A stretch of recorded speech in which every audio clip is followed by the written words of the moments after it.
destination. ಬೇರೆ ಬೇರೆ ಪೇಪರ್ಸ್ಗಳನ್ನ ಯಾವ್ಯಾವ ಸೆಮಿಸ್ಟರಲ್ಲಿ ನಾವು ರಿಪೀಟ್ ಮಾಡಿದ್ದೀವಿ ಅಂತ ಒಂದು ಬ್ರೀಫ್ ಐಡಿಯಾ ಈಗಾಗಲೇ ಬ್ಲೂ ಪ್ರಿಂಟ್ ಆ ಕರಿಕ್ಯುಲಮ್ ಅಲ್ಲಿ ಏನೆಲ್ಲ ಇದೆ ಅನ್ನುವಂಥದ್ದನ್ನು ಬ್ರೀಫ್ ಆಗಿ ಹೇಳೋ ಪ್ರಯತ್ನವನ್ನ ಮಾಡ್ತೀನಿ ನಾನು ಸೆಮಿಸ್ಟರ್ ವೈಸ್. ಆಗ್ಬೋದಾ? ಕಂಟಿನ್ಯೂ.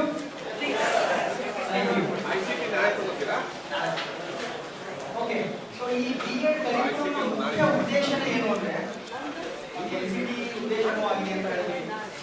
ರಿಫ್ಲೆಕ್ಟಿವ್ ಟೀಚರ್ಸ್ ನ ತಯಾರು ಮಾಡಬೇಕು ಅನ್ನೋದು ಮುಖ್ಯ ಉದ್ದೇಶ. The basic aim of this curriculum is to prepare the reflective teachers, one who reflects on different issues, on different themes, and understands well the issues of students, the problems of students. Hence, reflection is very important. Not only from outer source or external source, from internal too. Reflection ಅನ್ನುವಂಥದ್ದು ಹೊರಗಡೆ ಎಷ್ಟು important ಅದು ಒಳಗಡೆಯಿಂದ ಬರೋದು ಬಹಳ ಮುಖ್ಯ ಅನ್ನುವಂಥ ಉದ್ದೇಶದಿಂದ ಆ ರಿಫ್ಲೆಕ್ಷನ್ ಬರಬೇಕು ಈ ಟೀಚರ್ಸ್ಗಳಿಗೆ ಅನ್ನುವಂಥ ಮುಖ್ಯ ಒಂದು ಕಾರಣಕ್ಕಾಗಿ ಈ ಕೋರ್ಸ್ ಅನ್ನು ಈ ತರದಲ್ಲಿ ಡಿಸೈನ್ ಮಾಡಿದ್ದಾರೆ. And as you already know that it has got three important interrelated curricular areas. The first one is perspectives in education. Second one is curriculum and pedagogic studies, and third one is engagement with field. ಈ structure ಅನ್ನ NCT ನೇ ನೀಡಿರೋದ್ರಿಂದ ನಾವು ಕೂಡ ಅದೇ structure under ಅಲ್ಲಿ papers ಗಳನ್ನ ಹಾಕೊಂಡಿದ್ದೀವಿ. And engagement with field ಅನ್ನುವಂಥದ್ದು ಅದು ತುಂಬಾ ಹೊಲಿಸ್ಟಿಕ್ ಆಗಿ ನೋಡಬೇಕು ಅನ್ನುವಂಥದ್ದು ಉದ್ದೇಶ ಇದೆ. ಫೀಲ್ಡ್ ಹೋಗಬೇಕಾದ್ರೆ ಬರೀ ಫೀಲ್ಡ್ ಎಕ್ಸ್ಪೀರಿಯನ್ಸಸ್ ಮಾತ್ರ ಸಂಬಂಧಪಡುತ್ತೆ ಅಂತ ಅಲ್ಲ, ಆ ಎಕ್ಸ್ಪೀರಿಯನ್ಸಸ್ಗಳು ಪರ್ಸ್ಪೆಕ್ಟಿವ್ ಇನ್ ಎಜುಕೇಶನ್ ಪೇಪರ್ಗಳಿಂದನೂ ನಾವು ಲಿಂಕ್ ಕೊಡಬೇಕು, ಪೆಡಾಲಜಿ ಪೇಪರ್ಗಳಿಗೂ ಕೂಡ ಲಿಂಕ್ ಕೊಡಬೇಕು. ಹಾಗಾಗಿ ಹೋಲಿಸ್ಟಿಕ್ ಆಗಿ ನಾವು ಯೋಚನೆ ಮಾಡಬೇಕಾಗಿದೆ ಅನ್ನುವಂಥದ್ದು ಅದರ ಮುಖ್ಯ ಉದ್ದೇಶ. ಹಾಗಾಗಿ ಆ ಟ್ರಾನ್ಸಾಕ್ಷನ್ ಅನ್ನ ನಾವು ಹ್ಯಾಕ್ ಮಾಡಬೇಕು ಈ ಕೋರ್ಸ್ ಅಂತ ನೋಡೋದಾದ್ರೆ ಡಿಫ್ರೆಂಟ್ ಅಪ್ರೋಚಸ್ಗಳು ಸಹ ಕೊಟ್ಟಿದ್ದೀವಿ. ಬರೀ ಲೆಕ್ಚರ್ ಮೆಥಡ್ ಒಂದೇ ಸಾಕಾಗಲ್ಲ ಅನ್ನುವಂಥ ಒಂದು ಉದ್ದೇಶ. ಹಾಗಿದ್ರೆ ಯಾವ್ಯಾವ ಅಪ್ರೋಚಸ್ಗಳನ್ನ ಇಲ್ಲಿ ಬಳಸಬಹುದು ಅಂದ್ರೆ we have case studies, we have group presentations, projects, discussions and even writing reflective journals. ಅದರ ಬಗ್ಗೆ ಈಗಾಗಲೇ ಪ್ರೊಫೆಸರ್ ಹೇಳಿದ್ದಾರೆ. And yes, reflective diaries and journals and observations of students. These are the very important approaches we have fit in into the curriculum. So ಹಾಗಾಗಿ ಆ ಎಲ್ಲ approaches ಗಳನ್ನ ಬಳಸಿಕೊಂಡು ನಾವು ಆಕ್ಟಿವಿಟೀಸ್ ಗಳನ್ನ ಕೊಡಬೇಕು ಮತ್ತು ಮಾಡಿಸಬೇಕಾಗಿರುವಂತದ್ದು ಮುಖ್ಯ ಉದ್ದೇಶ. ಅದರ ಜೊತೆಗೆ this is for your kind information that though NCT has prepared three important curricular areas, don't think that they are separate. They are very much interrelated, and every area of that curriculum is related with the other two aspects. Like perspectives in education is very helpful to understand the curriculum and pedagogy, and curriculum and pedagogic studies will help to develop the engagement with field activities. So hence they are all related with each other, and based on this triangle ಸ್ವಲ್ಪ misplace ಆಗಿದೆ, ಬಹಳ ಚೆನ್ನಾಗಿ ಅರ್ಥ ಮಾಡ್ಕೊಳ್ಬೇಕು ಏನು ಅಂತ ಹೇಳಿ. Unless we have a perspectives in education concepts very clearly, we cannot understand the curriculum and pedagogic studies, because the curriculum and pedagogic studies are basically dependent or developed based on the perspectives in education, hence they are related. And if you want to give some of the engagement with field activities to the students, they are very much related or dependent on curriculum and pedagogic studies as well as the perspectives in education papers. So hence direct ಆಗಿ engagement with field ಅಂತ ಇದ್ರೂ ಸಹ ಅದು ಕೆಳಗಿನ ಅಥವಾ ಹಿಂದಿನ ಎರಡು ಏರಿಯಾಗಳಿಗೆ ಸಂಬಂಧಪಟ್ಟಿರುವಂತದ್ದು. ಅದಕ್ಕೆ ನಾವು ಕೊಡೋ ಆಕ್ಟಿವಿಟೀಸ್ ಗಳು ಹೋಲಿಸ್ಟಿಕ್ ಆಗಿ ಯೋಚನೆ ಮಾಡಬೇಕು, ಅದು ಒಂದಲ್ಲ ಒಂದು ಪೇಪರ್ಗೆ ಸಂಬಂಧಪಟ್ಟಿರೋ ಹಾಗೆ ಇದ್ದೇ ಇರುತ್ತೆ ಅನ್ನುವಂತಹ ಮಾಹಿತಿ ನಿಮಗಿರುತ್ತೆ. ಈಗ ಸೆಮಿಸ್ಟರ್ 1 ಅಲ್ಲಿ ನೋಡ್ತಾ ಹೋದ್ರೆ we have some three papers which are related to perspectives in education. The first one is childhood and adolescence, second one is philosophical and sociological basis of education, and next one is education technology, which has been already highlighted by Professor Ekote that though NCT has rightly not said anything about education technology paper, it wants that content to be added it as an internal, or you can say the practical activities, but we thought to have it as a theory paper because ನಮ್ಮ ಕಾಲೇಜುಗಳಲ್ಲಿ technology ಆಸ್ಪೆಕ್ಟ್ಸ್ಗಳು, technology ಮಟೀರಿಯಲ್ಸ್ಗಳು, ಡಿವೈಸಸ್ಗಳು ಅಷ್ಟಾಗಿ equip ಆಗಿಲ್ಲ ಅನ್ನುವಂತಹ ಕಾರಣಕ್ಕೆ ಒಂದು theory paper ಇದ್ರೆ first semester ಅಲ್ಲಿ ಒಂಚೂರು ಓರಿಯೆಂಟ್ ಆಗಿಬಿಡ್ತಾರೆ ನಮ್ಮ ಟೀಚರ್ಸ್ಗಳು ಮತ್ತು ಸ್ಟೂಡೆಂಟ್ಸ್ಗಳು. ಹಾಗಾಗಿ ಅದನ್ನು ಇಂಪಾರ್ಟೆಂಟ್ ಅಂತ ಅನ್ಕೊಂಡು ಆ ಪೇಪರ್ನಲ್ಲಿ ಹಾಕಿದ್ವಿ. ಬಟ್ NCTಯಲ್ಲಿ ಅದು ಇಲ್ಲ. ಅದ್ರ ಜೊತೆಗೆ ಅಂಡರ್ಸ್ಟ್ಯಾಂಡಿಂಗ್ ಡಿಸಿಪ್ಲಿನ್ ಅಂಡ್ ಪೆಡಾಗೋಜಿ ಅನ್ನೋದಕ್ಕೆ ಸಾಕಷ್ಟು ಚರ್ಚೆಗಳು ಮಾಡ್ಕೊಂಡಿದ್ದೀವಿ. ಈಗ 2 ಡಿಸಿಪ್ಲಿನ್ಸ್ ಗಳನ್ನ ಸೆಲೆಕ್ಟ್ ಮಾಡಬೇಕಾಗುತ್ತೆ. ಜೊತೆಗೆ ICT ಬೇಸಿಕ್ ಕಾಂಪಿಟೆನ್ಸೀಸ್ ಅನ್ನುವಂಥದ್ದು ಒಂದು ಇಂಟರ್ನಲ್ ಆಸ್ಪೆಕ್ಟ್ ಅಲ್ಲಿ ಹಾಕಿದೀವಿ. ಬರೀ ಪ್ರಾಕ್ಟಿಕಲ್ಸ್ ಗಳು ಇರ್ತವೆ, ಅದನ್ನ ಅಸೆಸ್ಮೆಂಟ್ ಮಾಡಬೇಕಾಗಿರೋದು ಯಾರು ಟೀಚರ್ನ ಹ್ಯಾಂಡಲ್ ಮಾಡ್ತಾರೋ ಅವರೇ ಅದನ್ನ ಮಾಡ್ತಾರೆ, ಅದನ್ನ ಹೇಳ್ತೀನಿ ನಾನು. ಅದರ ಜೊತೆಗೆ language across the curriculum and simulation and micro teaching ಅನ್ನುವಂತ ಇಷ್ಟು ಆಸ್ಪೆಕ್ಟ್ಸ್ ಗಳು ಫಸ್ಟ್ ಸೆಮಿಸ್ಟರ್ ಅಲ್ಲಿ ಬರ್ತವೆ. ಸೆಕೆಂಡ್ ಸೆಮಿಸ್ಟರ್ ಅಲ್ಲಿ ನೋಡೋದಾದ್ರೆ learning and teaching processes perspective paper ಇದೆ, ನಾಲೆಜ್ ಅಂಡ್ ಕರಿಕ್ಯುಲಮ್ ಅನ್ನುವಂತಹ ಪರ್ಸ್ಪೆಕ್ಟಿವ್ ಪೇಪರ್ ಇದೆ, ಕಾಂಟೆಂಪರರಿ ಎಜುಕೇಶನ್ ಇನ್ ಇಂಡಿಯಾ ಅನ್ನುವಂತಹ ಪರ್ಸ್ಪೆಕ್ಟಿವ್ ಪೇಪರ್ ಇದೆ. ದೆನ್ EPC ಬಂದಾಗ methods, techniques and approaches of pedagogy. ಅದರ ಜೊತೆಗೆ ICT ಅಪ್ಲಿಕೇಶನ್ಸ್ ಅನ್ನುವಂತಹ ಇನ್ನೊಂದು ಇಂಟರ್ನಲ್ಸ್ ಇದೆ, understanding self and yoga, simulated lessons and ICT mediated practices, lesson practice at school and reflective diary writing. Then semester 3, which includes inclusive education and educational evaluation as perspective papers, and optional courses we have. ಅಲ್ಲಿ optional courses ಗಳನ್ನ counselling, value education ಅಂತ 2 ಮಾತ್ರ ಹಾಕಿದೀವಿ. It doesn't mean that you should follow the same thing. ನಿಮಗೆ options ಗಳು ತುಂಬಾ ಇದೆ, ಬೇರೆ ಬೇರೆ ಆಪ್ಷನ್ಸ್ ಗಳನ್ನ ಹಾಕೊಳ್ಳೋ ಸಾಧ್ಯತೆ ಇದೆ. ಎನ್ವಿರಾನ್ಮೆಂಟಲ್ ಎಜುಕೇಶನ್ ಇದೆ, ಪಾಪ್ಯುಲೇಷನ್ ಎಜುಕೇಶನ್ ಇದೆ, ಫಿಸಿಕಲ್ ಎಜುಕೇಶನ್ ಇದೆ. ನಿಮ್ಮ ನೀಡು ಮತ್ತೆ ಅಡ್ವಾಂಟೇಜಸ್ ಗಳಿಗೆ ತಕ್ಕ ಹಾಗೆ ಅಲ್ಲಿ ಎಕ್ಸ್ಟ್ರಾ ಆಪ್ಷನಲ್ ಕೋರ್ಸಸ್ ಗಳನ್ನ ನಿಮಗೆ ಹಾಕೊಳ್ಳೋದಕ್ಕೆ ಸಾಧ್ಯತೆ ಇದೆ. ಜೊತೆಗೆ ಸಬ್ಜೆಕ್ಟ್ ಟು ಸ್ಪೆಸಿಫಿಕ್ ಪೆಡಾಗೋಜಿಗೆ ಬೇರೆ ಬೇರೆ ಪೇಪರ್ಸ್ ಗಳಲ್ಲಿ ಹಾಕಿದ್ದೀವಿ, ಅದಕ್ಕೂ ಸಹ ಒಂದಿಷ್ಟು ಚರ್ಚೆ ಆಗಿದೆ ಈಗ. ಜೊತೆಗೆ fine arts, dance and drama ಇದೆ, ರಿಸರ್ಚ್ ಪ್ರಾಜೆಕ್ಟ್ ಇದೆ, ಯೂನಿಟ್ ಪ್ಲಾನ್, ಲೆಸನ್ ಪ್ಲಾನ್ಸ್ ಮತ್ತೆ ಬ್ಲಾಕ್ ಟೀಚಿಂಗ್ ಅನ್ನುವಂತಹ ಆಕ್ಟಿವಿಟೀಸ್ ಗಳು ಅಲ್ಲಿ ಮಾಡಬೇಕಾಗುತ್ತೆ. ಜೊತೆಗೆ ಸೆಮಿಸ್ಟರ್ 4 ತಗೊಂಡ್ರೆ we have perspectives paper like gender, school and society and educational management and organisation. 2 perspectives paper we have and advance studies ಈಗ already ಚರ್ಚೆ ಮಾಡ್ತಾ ಇದ್ದೀವಿ. ಮತ್ತೆ reading and reflection, teacher placement ಉಳಿದಿದ್ದೆಲ್ಲ 4th ಸೆಮ್ ಅಲ್ಲಿ ಪ್ರಾಕ್ಟೀಸ್ ಟೀಚಿಂಗ್ ಅಂತ ನಾವೇನು ಹೇಳಿದ್ವು, immersion program ಅಂತ, ಅಲ್ಲಿ ಇಮರ್ಷನ್ ಅಂತ ಕೊಟ್ಟಿದ್ದೀವಿ. ಅದಕ್ಕೆ ರಿಲೇಟೆಡ್ ಆಗಿರುವಂತಹ ಆಸ್ಪೆಕ್ಟ್ಸ್ ಗಳು ಕೆಳಗಡೆ ಬರುತ್ತೆ. ಈಗ ಅದರ ಜೊತೆಗೆ ಚೈಲ್ಡ್ಹುಡ್ ಅಂಡ್ ಅಡೋಲಸೆನ್ಸ್ ಅನ್ನುವಂತಹ ಮೊದಲನೇ ಪೇಪರ್ ನಮ್ಮ ಫಸ್ಟ್ ಸೆಮಿಸ್ಟರ್ ಇರುವಂಥದ್ದು. ಅದರ ಒಳಗಡೆ ಏನೆಲ್ಲ ಆಸ್ಪೆಕ್ಟ್ಸ್ ಗಳು ಕವರ್ ಆಗಿದೆ ಅಂತ ನಾವು ಹೇಳಿದ್ರೆ, ಈಗಾಗಲೇ ನಾನು ನಿಮಗೆ ಹೇಳಿದೆ ನಾವು BA ಟೀಚರ್ಸ್ ನ ತಯಾರು ಮಾಡಬೇಕಾಗಿದೆ. ಅದು 3 ಲೆವೆಲ್ ಇದೆ. ಅದಕ್ಕೆ ಆ 3 ಲೆವೆಲ್ ಸಂಬಂಧಪಟ್ಟಿರುವ ಹಾಗೆ ಚೈಲ್ಡ್ಹುಡ್ ಇಂದ ಅಡೋಲಸೆನ್ಸ್ ಡೆವಲಪ್ಮೆಂಟ್ ಗೆ ರಿಲೇಟೆಡ್ ಆಗಿರುವಂತಹ ಪ್ರತಿಯೊಂದು ಕಾನ್ಸೆಪ್ಟ್ ಹೇಳ್ಕೊಡ್ಬೇಕಾಗಿದೆ ಮತ್ತು ಅರ್ಥೈಸಬೇಕಾಗಿದೆ.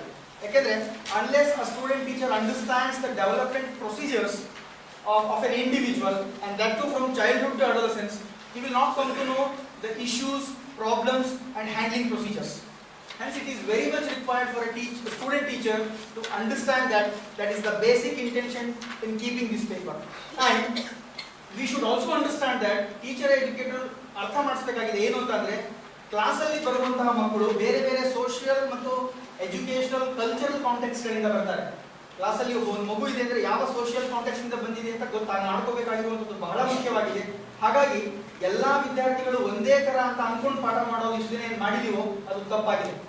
We have done a mistake that by considering all the students in equal manner.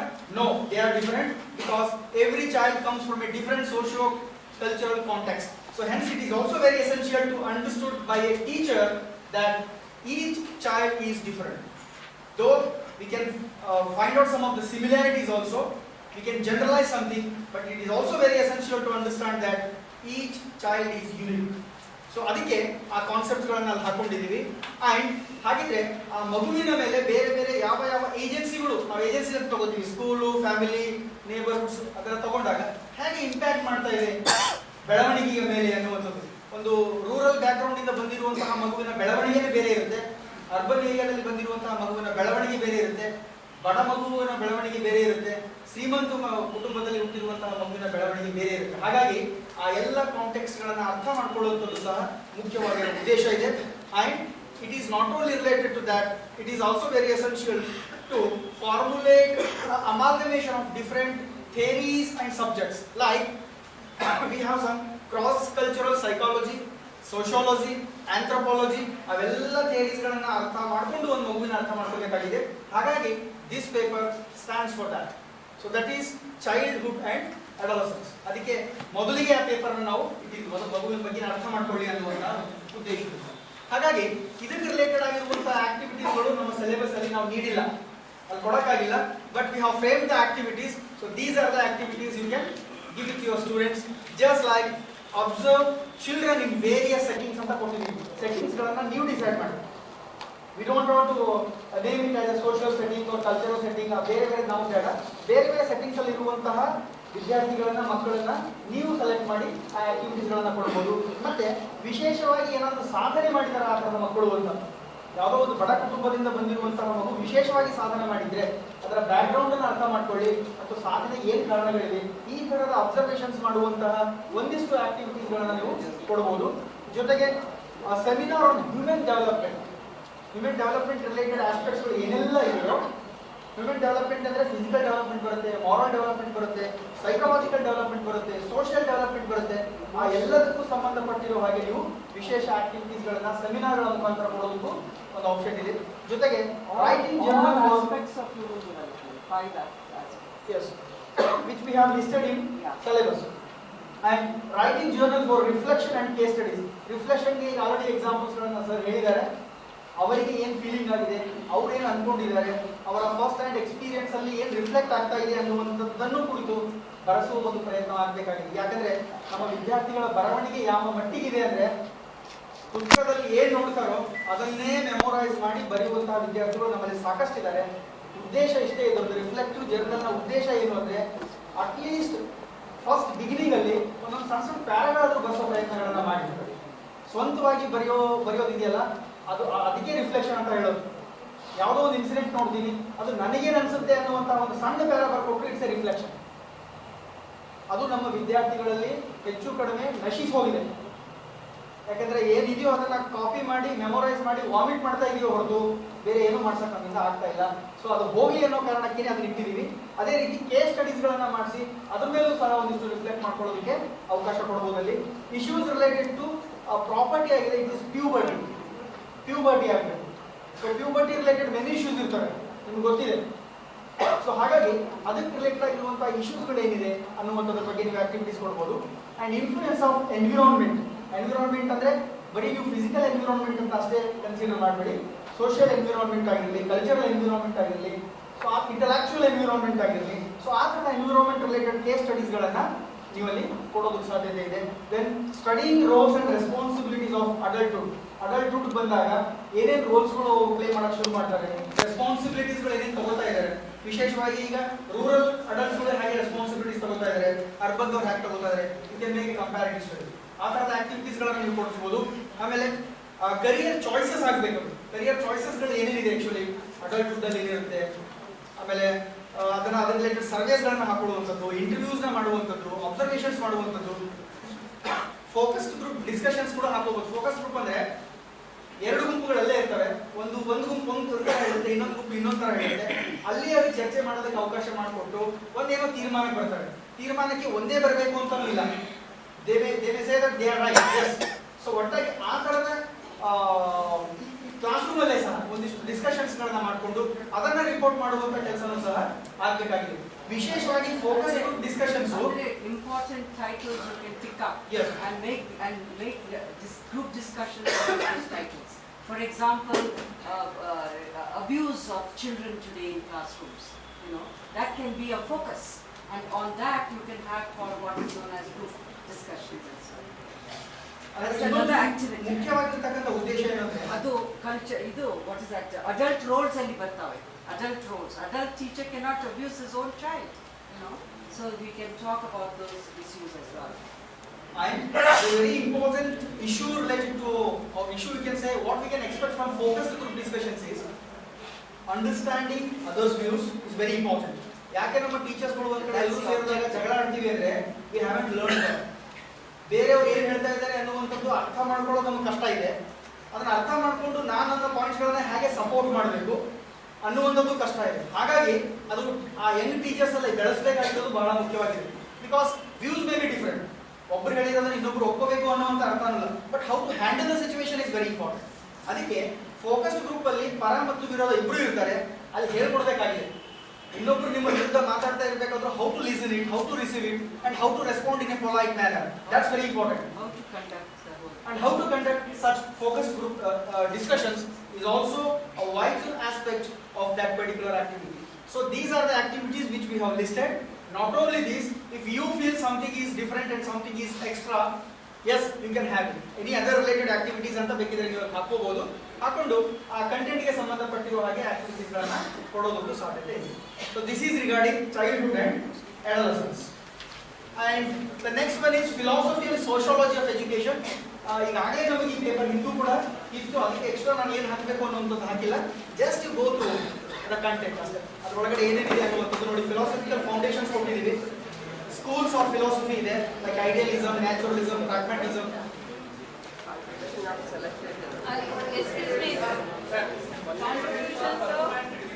Selected philosophers ಅಂತ ಕೊಟ್ಟಿದ್ದೀರಾ? Okay fine. ಅದನ್ನ ನಿಮ್ಮ BOS ಅಲ್ಲಿ ಡಿಸೈಡ್ ಮಾಡಿ. No. Yes, selected ಅಂತ ಅಂದ್ರೆ ನಿಮ್ಮ BOS ಗೆ ಪವರ್ ಇದೆ. When there is an option for choice, you choose the kind of philosopher. See, ನಾವು ರೆಡಿಯಾಗಿ ಎಲ್ಲ ಇಟ್ಕೊಂಡು ಬ್ಯಾಕ್ ಕೊಡಕ್ಕೆ ಬಂದಿಲ್ಲ. It is not like that. What we have done is, just a minute. ನಿಮಗೆ ನಿಮ್ಮದೇ ಆಗಿರತಕ್ಕಂತ ಅನುಭವ ಇದೆ.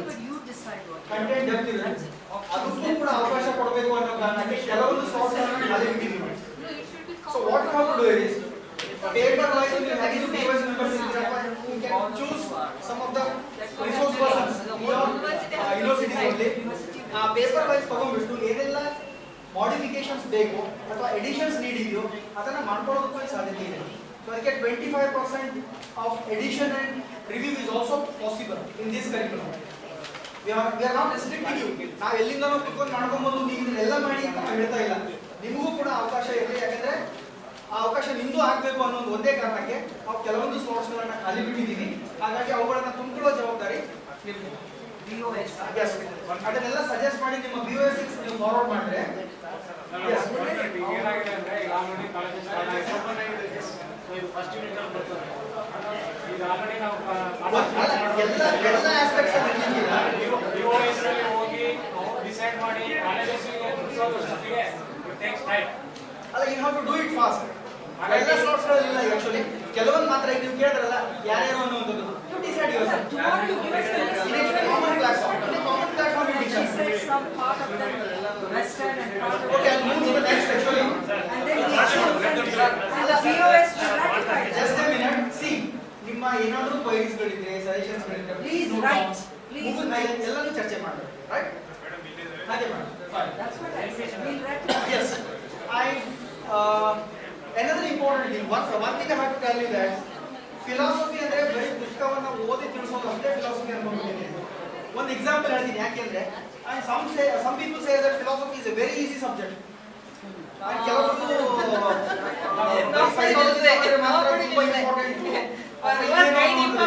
Nobody will say that. Yes, one thing I will tell you. Just a minute. How to teach philosophy? I will tell you an example. ಯಾರೋ ಒಬ್ಬರು ಪ್ರಶ್ನೆ ಕೇಳಿದ್ರೆ ನನಗೆ, ಒಬ್ಬ 50 ವರ್ಷದ ಅಥವಾ 55 ವರ್ಷದ ವೃದ್ಧನಿಗೆ ಒಂದು ಪ್ರಶ್ನೆ ಕೇಳಿದ್ರೆ, ಹೂ ಆರ್ ಯು ಅಂತ. And that man replied, till today I am unable to understand who I am. Please tell me who I am. That is philosophy. Learning should be done in this manner. Unless they feel it, unless they perceive it, philosophy cannot be taught. It has to be caught. Getting what I'm saying? Philosophy ತುಂಬಾ difficult subject actually ಪಾಠ ಮಾಡೋದಕ್ಕೆ. Soul ಬಗ್ಗೆ ಪಾಠ ಮಾಡ್ತೀವಿ. How difficult it is to explain. No, the whole curriculum lacks a philosophical base. Without the base, how can you develop any curriculum? ಒಂದಿಷ್ಟು important ಅನ್ಕೊಳ್ತೀವಿ. And these are the activities which we have listed out here. Please go through. A study of functions of institutions. ಈಗ ಬೇರೆ ಬೇರೆ ಇನ್ಸ್ಟಿಟ್ಯೂಷನ್ಗಳು ಬೇರೆ ಬೇರೆ philosophies ಮೇಲೆ ಕೆಲಸ ಮಾಡ್ತಾ ಇವೆ. ಕೆಲವೊಬ್ರು ಐಡಿಯಲಿಸಮ್ ಮೇಲೆ ಕೆಲಸ ಮಾಡ್ತಾ ಇರ್ಬೋದು, ಕೆಲವರು ಕಮರ್ಷಿಯಲ್ ಫಿಲಾಸಫಿ ಇಟ್ಕೊಂಡು ಕೆಲಸ ಮಾಡ್ತಿರ್ಬೋದು, ಕೆಲವರು ಇಂಟೆಲೆಕ್ಚುಯಲ್ ಫಿಲಾಸಫಿ ಇಟ್ಕೊಂಡು ಮಾಡ್ತಿರ್ಬೋದು. Iday Samstha has a certain philosophy on which it built its institutions. Our philosophy could be idealism. Most of them are doing commercialism, that's different. But then there's a philosophy called idealism, pragmatism, etc.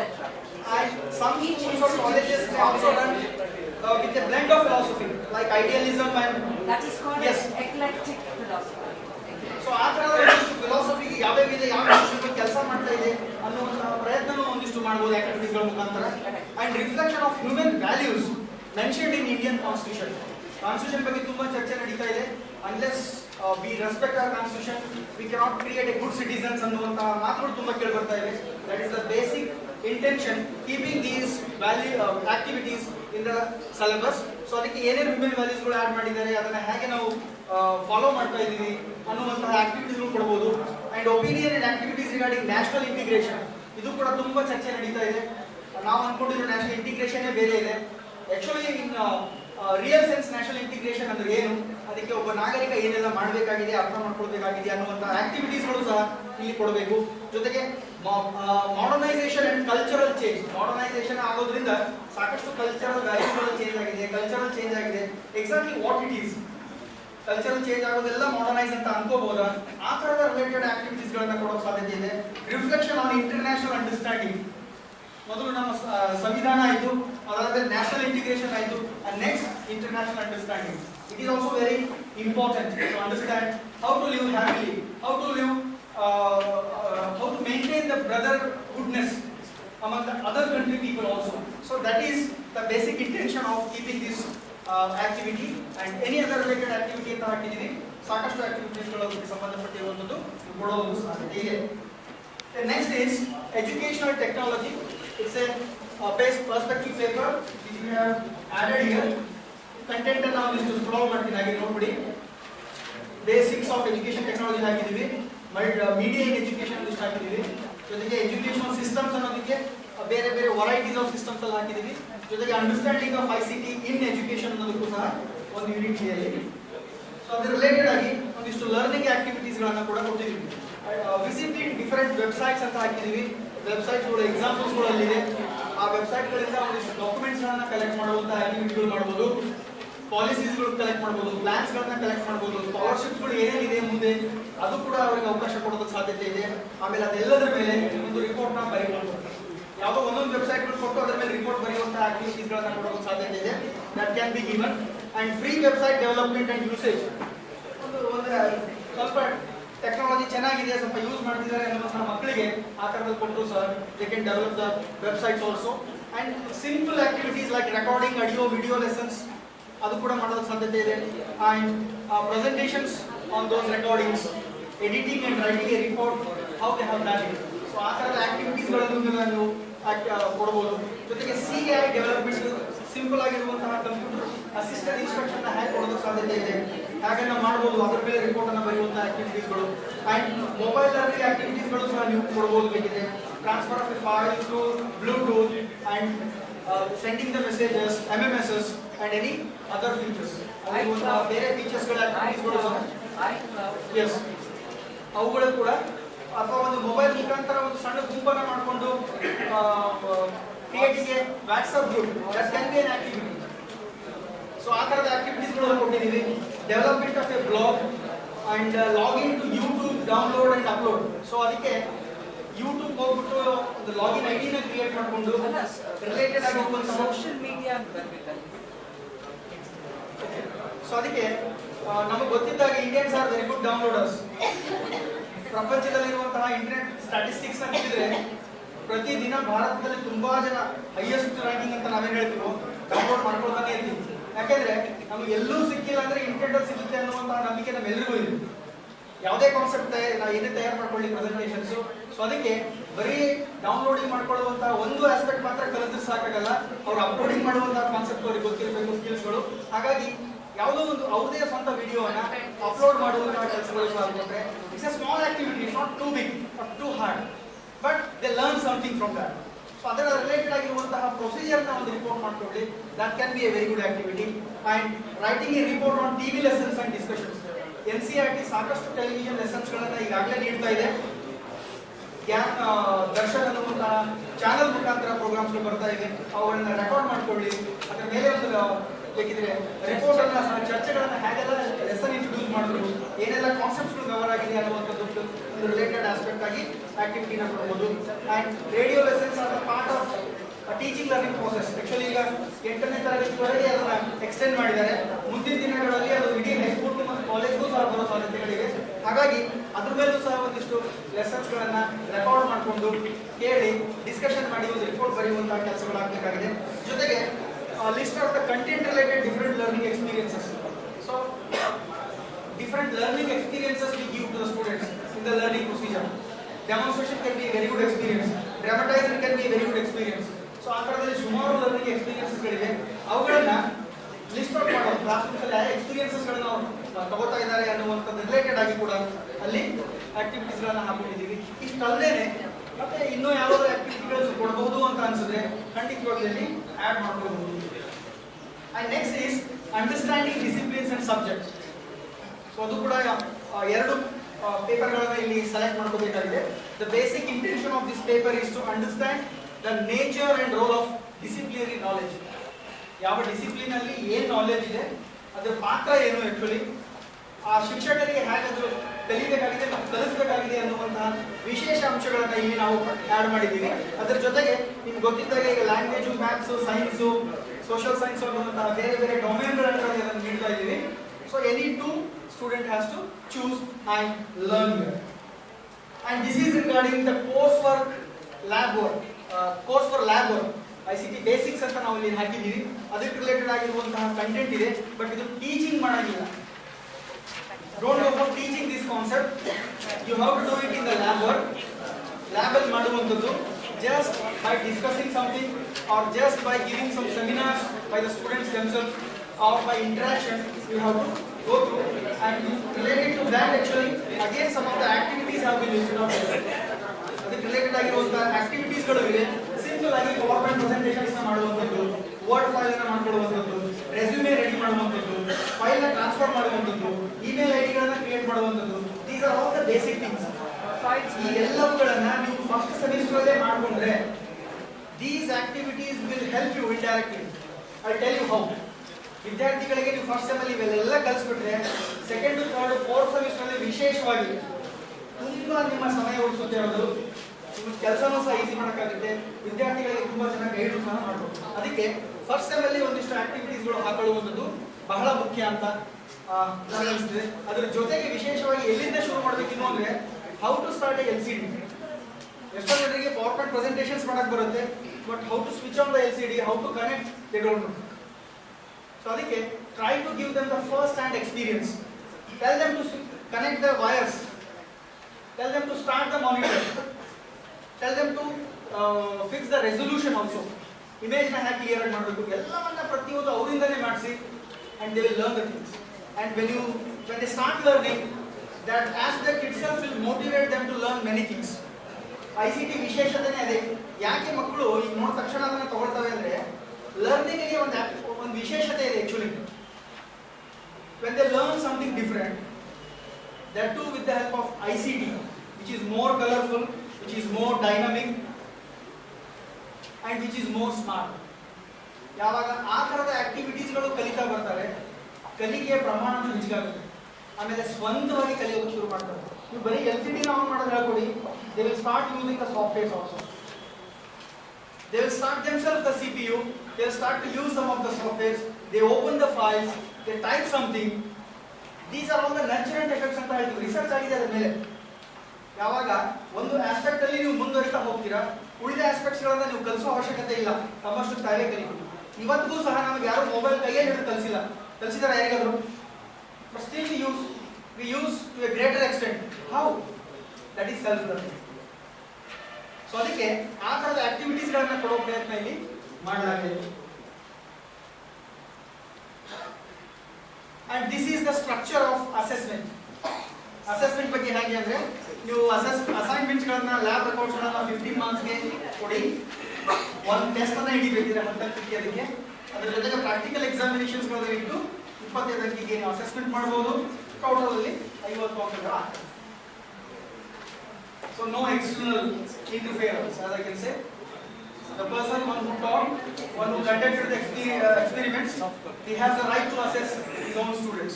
That is the basic logic to keep it as a input. And next is language across the curriculum, that will be held by Professor